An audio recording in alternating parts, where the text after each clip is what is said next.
शुरू करते हैं अल्लाह के बाबरकत नाम से जो बड़ा मेहरबान और नहायत रहम वाला है। तमाम तारीफ़ें मेरे अल्लाह रब्बुल इज़्ज़त के लिए हैं। अस्सलाम वालेकुम लिसनर्स, मैं हूँ आप लोगों की होस्ट Nausheen. Welcome to my channel horror stories official. I hope आप सब लोग खैरियत से होंगे, जहाँ होंगे खुश होंगे। आज आप लोगों के लिए मैं बहुत इंटरेस्टिंग हॉरर स्टोरीज़ लाई हूँ जिन्हें आप लोग बहुत पसंद करेंगे।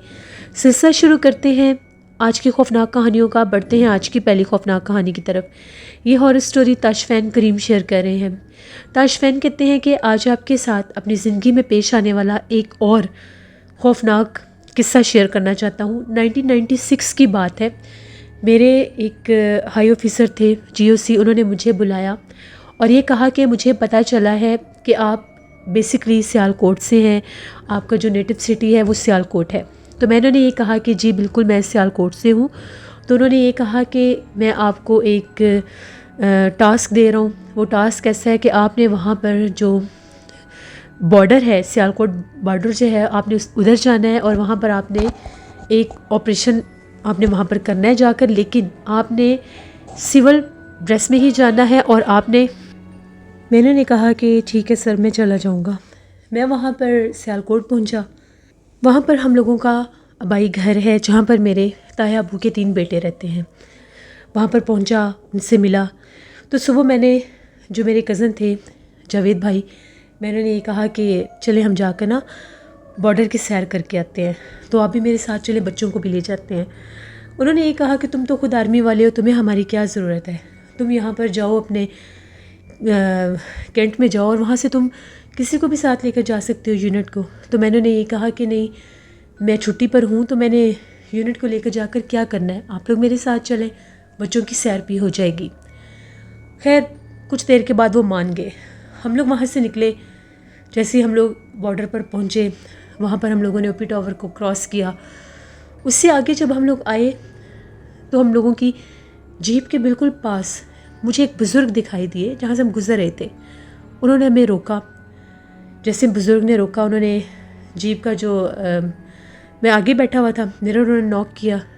मेरे से ये कहने लगे कि तुम लोग पाकिस्तान से आगे निकल आए हो, यहीं से वापस चले जाओ, आगे मत जाना।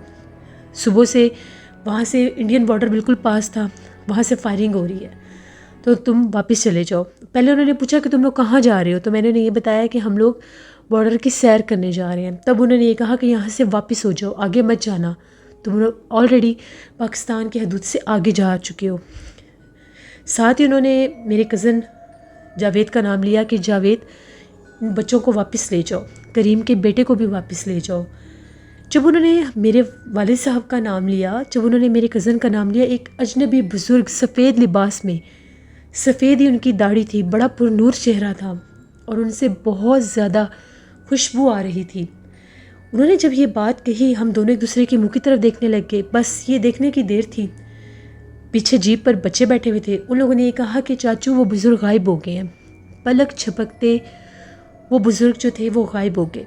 हम लोग जीप से बाहर निकले। मैंने खुद देखा, दूर दूर तक खेत खलियान खुला इलाका था। कोई कितना एक तेज़ भागता या कोई कितना तेज़ी से आंखों से ओझल हो सकता था। मेरे कज़न ने ये कहा कि जल्दी करो, जीप वापस लो, ये कोई आम बात नहीं है।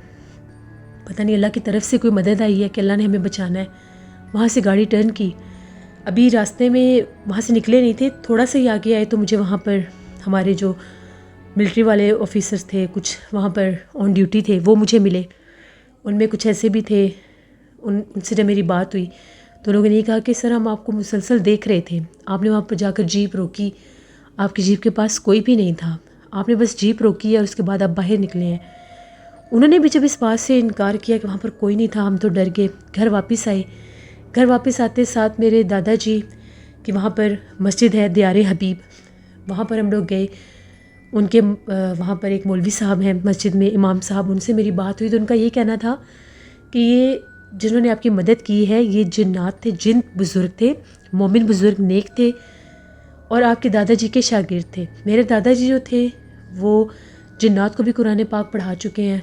अल्लाह के बहुत नेक बुज़ुर्ग थे, वलीउल्लाह आप कह सकते हैं। उनके नाम से बाकायदा वो जगह वहाँ पर बनी हुई है, उनके नाम से ही वो जगह आबाद हुई है। हबीबुल्लाह उनका नाम था और सियालकोट में उस जगह को हबीबपुरा कहा जाता है।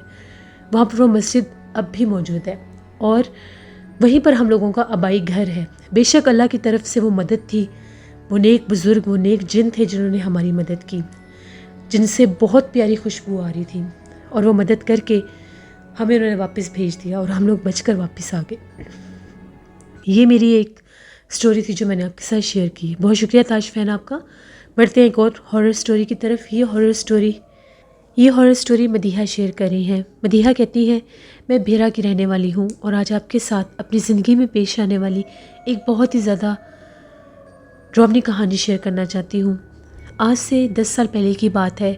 मेरे एग्ज़ाम्स हो रहे थे सेकेंड ईयर के, तो हम लोगों का जो सेंटर बना था एग्ज़ाम सेंटर, वो भी एक प्राइवेट स्कूल ही था। कहा यह जाता था कि वो क्रिश्चियन स्कूल था। वो हम लोगों का सेंटर बन गया। वहाँ पर हम लोग पेपर्स देने जाते थे इवनिंग में। एक दफ़ा हम लोगों का तीसरा पेपर था तो हम लोगों ने पेपर दिया। मैंने पेपर जल्दी कर लिया, मेरी फ्रेंड्स अभी पेपर कर रही थी। मैं एग्ज़ामिनेशन हॉल से बाहर आ गई और उन लोगों का इंतज़ार करने लग गई। वहाँ पर एक बरामदा बना हुआ था, वहाँ पर ये बेंच और चेयर्स रखे हुए थे। मैं वहाँ पर जाकर बैठ गई कि अभी मेरी फ्रेंड्स आएंगी, फिर हम लोग मिलकर कैंटीन पर जाएंगे, क्योंकि एग्ज़ाम पेपर देने के बाद हम लोग डिस्कशन करते थे कि कैसे कैसे पेपर हुआ है, क्या क्या क्वेश्चन आए हैं, ये वो। इसलिए हम लोग अपनी वैन को थोड़ा लेट टाइम देते थे। मैं उनका इंतज़ार कर रही थी, तभी एकदम से मेरा नाम लेकर मुझे किसी ने आवाज़ दी। मैंने जब उधर देखा तो बरामदे से दूर सामने एक बहुत बड़ा दरख्त था। उस दरख्त के नीचे एक लड़की खड़ी हुई थी। उस लड़की ने येलो कलर का ड्रेस पहना हुआ था। उस लड़की ने मेरा नाम लिया और मुझे बुलाने लगी। मैंने उसे पहली बार देखा था, पता नहीं उसने मेरा नाम कैसे ले लिया। मैं उसके पास गई, मैंने पूछा कि जी कौन है और आपने मेरा नाम कैसे ले लिया। उसने कहा कि मैं भी यहाँ पर पेपर देने आई हूँ, आप किस कॉलेज से हैं। मैंने उसे अपना कॉलेज बताया, उसने भी मुझे अपना कॉलेज बताया। वो किसी और कॉलेज की थी। तो मैंने उसे कहा कि मैं अपनी फ्रेंड्स का इंतज़ार कर रही हूँ, तो आप भी इधर आकर बैठ जाओ। मैंने उस लड़की को एग्ज़ामिनेशन हॉल में नहीं देखा था। मैंने उसे कहा कि आप लोग किस तरह पेपर दे रहे हैं, तो उसने इशारा करके मुझे कहा कि वो जो सामने वाला हॉल रूम है हम लोग वहाँ पर पेपर दे रहे हैं, जबकि उसका दरवाज़ा बंद था। मैंने उसे कहा कि वो दरवाज़ा तो बंद है, तो वो ये कहने लगी कि वो हमारी जो एग्ज़ामिनर है वो दरवाज़ा बंद कर देती हैं। खैर वो कहने लगी मुझे प्यास लगी है, आओ हम लोग पानी पी कर आते हैं, कैंटीन पर चलते हैं। मैंने उसे कहा कि नहीं, अभी मेरी फ्रेंड्स आने वाली हैं, मैं उनके साथ ही कैंटीन पर जाती हूँ।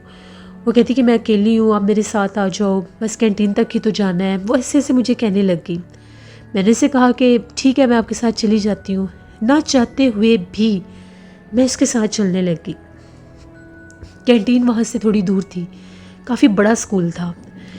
वो कैंटीन पर जाने के बजाय वो बाथरूम वाली साइड पर जाने लगी। तो मैंने इसे कहा कि कैंटीन तो उस तरफ है।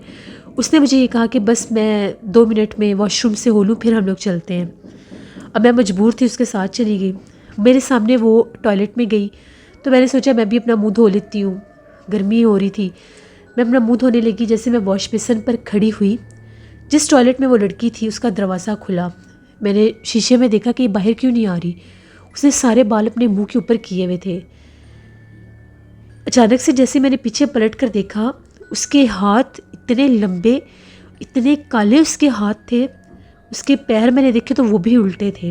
वो इतनी खौफनाक उसने आवाज़ निकाली। मुझे नहीं पता कि मैं वहाँ से कैसे भागी, कैसे नहीं भागी। मैं उस बरामदे तक आई, मैं वहीं पर गिरी और बेहोश हो गई। जब मैं गिरी तो वो शोर मच गया। सारी जो वहाँ पर एग्ज़ामिनर्स थी वो भी बाहर आ गई, लड़कियाँ भी पेपर छोड़कर बाहर भागी। उन लोगों ने मुझे उठाया, बड़ी मुश्किल से मुझे होश आया। मेरे फ्रेंड्स ने पेपर दे दिया। मेरी तबीयत बहुत ख़राब थी। उन लोगों ने मेरे से पूछा तो मैंने उन्हें बताया कि ऐसे ऐसे वहाँ पर एक और सेंटर है, तो उसकी लड़की ने मुझे बुलाया था। वहाँ पर जो एग्ज़ामिनर थी उन्होंने ये कहा कि यहाँ पर तो और कोई सेंटर नहीं है, बस ये एक ही सेंटर है जहाँ पर 2 कॉलेज की स्टूडेंट्स हैं जिनके पेपर हो रहे हैं। वो उनका वहाँ पर असेंबली हॉल था जहाँ पर हमारा पेपर हो रहा था। काफ़ी बड़ी जगह थी। मैं बहुत डर गई। मैं घर गई, मुझे बहुत सा बुखार था। उसका चेहरा मेरी आंखों की आगे से हटता नहीं था, ना मेरे से पढ़ा जा रहा था। मेरे फाइनल एग्ज़ाम्स थे। बड़ी मुश्किल से जो पहले की तैयारी की हुई थी मैं इसमें पेपर देने आई। अम्मी मेरे साथ आई, पेपर दिलवा कर वो मुझे साथ ले गई। जैसे कैसे करके पेपर्स तो मैंने दे दिए, लेकिन मुझे कोई मखलूक बहुत डराती थी। रात भर मेरे कानों में चीखों की आवाज़ें सुनाई देती थीं। सोती थी तो डरावने ख्वाब आते थे। वो ऐसे लगता था जैसे मेरा नाम पुकारती है। चीखों की आवाज़ें बहुत मेरे कानों में आती थी। पेपर ख़त्म हुए तो मेरे घर वाले मुझे लेकर एक दरबार पर गए। वहाँ पर एक बुज़ुर्ग थे, उनसे दम करवाया। तो उनका ये कहना था कि वो उस दरख्त के ऊपर किसी चुड़ैल का बसेरा था, जो इस लड़की को उसने देखा और अपने पास बुलाया। अगर ये लड़की वहाँ से भागती ना तो उसने इसको जान से मार देना था। मैं इतनी खौफजदा हुई, मैं उसके बाद बहुत बीमार रही। मैंने बहुत जगहों से दम करवाए, कभी कभी मेरे ऊपर दौरे की कंडीशन भी आ जाती थी। कच्चा गोश्त या खून मैं देख नहीं सकती थी, वो देखती जाती थी तो अजीब मेरी हालत हो जाती थी। मुझे बुखार हो जाता था, मेरा सर भारी हो जाता था, आंखों से पानी बहने लग जाता था। तकरीबन 4-5 माह लगे मुझे ठीक होने में। उसके बाद कभी भी अल्लाह का शुक्र है कि दोबारा मेरे साथ वो सब नहीं हुआ। बहुत इलाज करवाने के बाद मैं ठीक हुई। ये मेरी ज़िंदगी की कहानी थी जो मैंने आपके साथ शेयर की। बहुत शुक्रिया मदीहा आपका। लिसन, ये थी आज की हॉरर स्टोरीज़। आई होप आप लोगों को पसंद आई होगी। आप लोग भी अपनी हॉरर स्टोरीज़ शेयर कर सकते हैं डिस्क्रिप्शन बॉक्स में दिए गए ईमेल आईडी nushirmilk57@gmail.com पर। इसके अलावा आप लोग मुझे कमेंट बॉक्स में भी स्टोरी शेयर कर सकते हैं। अपना बहुत सा ख्याल रखिएगा। Thank you for watching. Stay blessed. Allah ने के बाद।